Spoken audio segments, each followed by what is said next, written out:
Hello, hello mga ka-stars! Welcome back to me!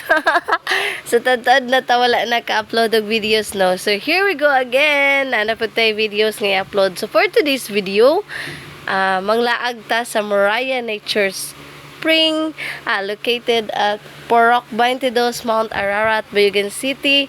So, uban nimi guys, please watch our video to support me and my channel. Cheers! Muragig tinuod nga vlogger. Oy, bitaw. Kauban ako akong anak ug akong hubby kay niuli siya. So naka-decide mi nga mag-kuan mi. Solemn mi nga laag kami rigid tulo. Walay sasaw. So let's see kung unsay flow sa ato ang laag karong adlaw. So naabot na ta diri sa ilang area pero dili pa gid ni siya mao diri So parking area lang sa ni kay di naman masulod jud didto ang inyong sakyanan or bisan motor, alanganin na siya isulod. So ibili nato dire and magbayad tag 10 pesos para sila ang magbantay sa motor. Dawag man ka. Nabasa ino na ko ko. Bro, ay nak.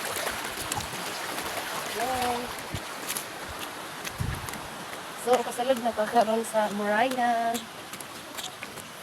Happy kay ko karon kay first time na mo ning naglaag na as family kami ra gid tulo. So, nami dala tent, nami dala tubig. Nya na sila eh. Ikaw mo nagbalong na nagbadminton. Amo sa drama niya. So, paktasunod dai siya pasulod. Kana makita na to ako an. Uy mo, agi pala da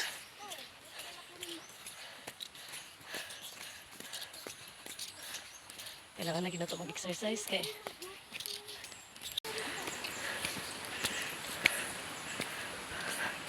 So naayo pa tarpaulin para kay mayor acknowledgement. Tagisi lang. Nagbiyaan ako.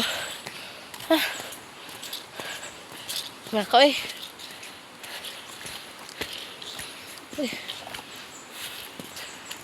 Meanwhile, Abay anak may.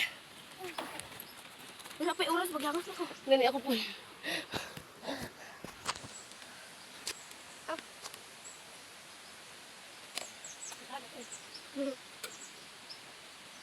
Pwede mo ako mga-klaseng ma?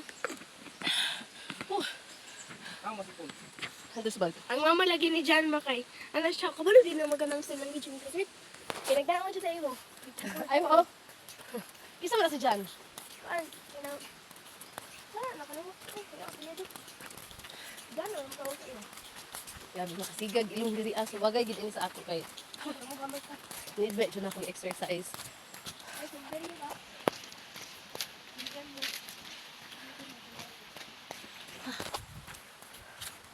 So mo ni siya maagian mo ko at saka og Moriah. Mo ni siya agianan. Ako mag-ama o. Mag-ulan na. So as usual, syempre, laban lang. So, to celebrate our anniversary, and then, minsan todo dili kaayo siya, tantong layo sa mua, matawag gihapon siya, LDR, kay tulo, katabulan mo siya makauli. So, pambawi na lang po sa mga anak, huwag siya, naligo dili.